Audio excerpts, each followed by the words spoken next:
Ashcroft. Greetings from South Africa, everyone. My name is Angelina Mamabolo. I'll be presenting my paper. I'll make sure that I speak on time. It's on governing and managing communal land as a resource in South Africa, a case of selected communal property. It's a paper that I've co-authored with my supervisor, Professor Sebola. I'm the PhD candidate in the university. Now, to cut it short in our introduction, what we basically did with the paper was we've tried to put a simple summary of literature and then methodology and then the findings of the paper. Now, in our introduction, we've indicated that land ownership in South Africa has been an issue of contestation for quite some time. Now, literature also, existing literature also proves that the issue of land ownership is still owned by most majority of whites, whereas blacks owned only a few portions of land in the country, of which is a theory that is often disputed by white agricultural organization. Now, the country also introduced programs, restitution and redistribution programs to try to speed up the issue of land ownership in our country. And that was also done in accordance with the Communal Property Association Act in the country. Now, while the issue of communal property still remain an issue, most CPAs were created in most communities with the intention to try to see the issue of achievement, the issue of land ownership. Now, literature proves that good governance mechanisms still remain a major problem in governance of communal farms. Now, in addressing the issue that our paper tries to address, our paper will be structured as follows: literature review, methodology, results and discussion, conclusions and recommendations. Now, as I've indicated, that literature indicates that the use of land and its meaning in our country still remain a problem. Now, literature on how our country used land undermine the capacity of us as Black Africans without necessarily looking into the factors that impede us of such the ability and capability. Now, there are indeed many governance problems encountered by the beneficiaries of land programs in our country. Now, literature also proves that most lands that were read to Black communities still remain unused. Now, governance challenge still remain a problem. We still have land that is being devalued, and we still have land that cannot produce economic activities. Most land still remain inactive ever since it has been redistributed back to the Black Africans. Now, most of the problems are that farms were given to communities with less skills to continue the business or to facilitate or to run the actual business in the agricultural sector. Now, our paper utilized qualitative research approach, and we've employed the use of a semi-structured interview questionnaire to collect data.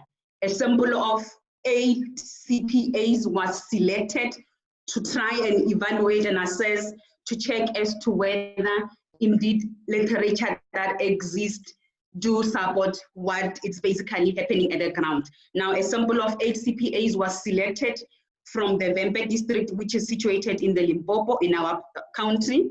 And out of those 8 CPAs, 2 of them are situated in the west, others are situated in the east, whereas one is only in the south of the province. Now, data collected, which was collected used through a group interviews.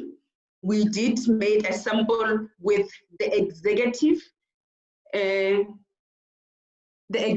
of each CPA, namely the chairperson, the deputy treasuries, and the treasury of each communal property association.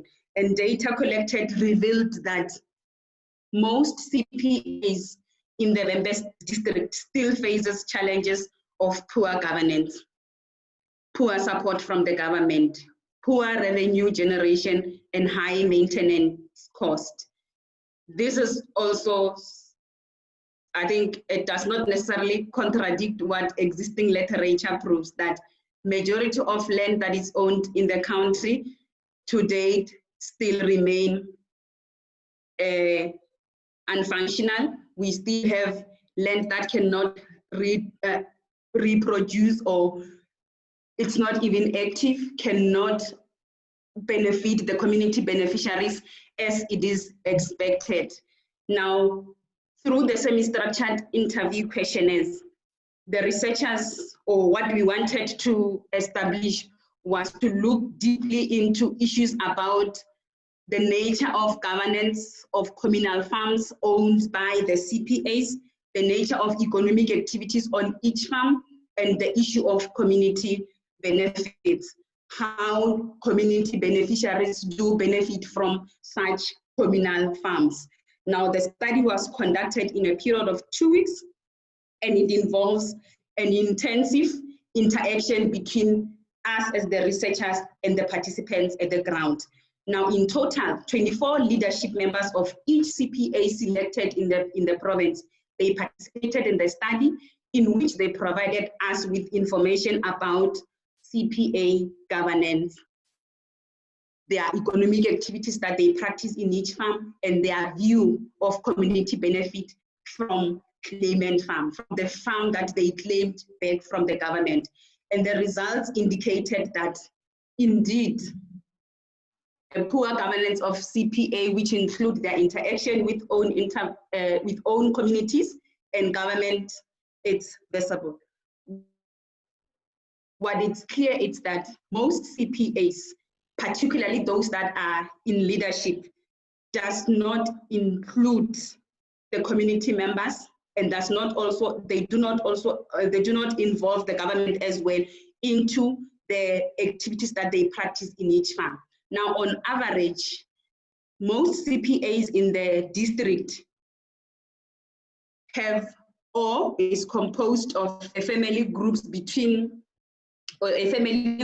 between 10 to 45 group of people in each CPA. Now, one can also learn that it's a very large number, and indeed, challenges such as infighting and the sale of land without the knowledge of other community members or beneficiaries, can also take place without their knowledge. Now, the most CPAs with many family groups in the study happened to be two.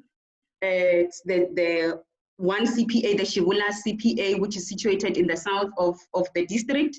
It is the only CPA that have the more family groups, and indeed, it's the only CPA that have a conflict issues that they have encountered in their CPA. Now, all CPAs, or the results revealed that all CPAs operate on constitution, or on the constitution provided by the government consultant, and their terms of office, it ranges between 3 to 5 years. But in general, most CPA leadership 5 minutes left. have overstayed, and indeed, the government still can't also intervene in their conflict issues. Now, the nature of economic activities that is practiced in most communal farms, it ranges from game farming, lodging, crop farming, and only few listed that they do practice livestock as their major economic activity in their farm. Now, the issue of community benefit is also a challenge, because most participants, they've indicated that they do not benefit at all from the land that they have received back from the government. Hence, most of land still remain inactive. There's no community benefit, economic activities in the farm, it's also not productive, there's no competition. The issue of marketing, it also remains a problem. Now, in conclusion, what came out of our paper is that the CPA leadership in the district are quite aware of governance practices that is required by them, but however, they still lack proper monitoring and support from the government. Now, what we recommend in this paper is that the department or relevant authorities in our country should revisit those farms, assist them, and support them with their economic activities that they usually practice in their farm for community benefit. Now, in summary, I would like to thank everyone who have listened to my presentation. Thank you.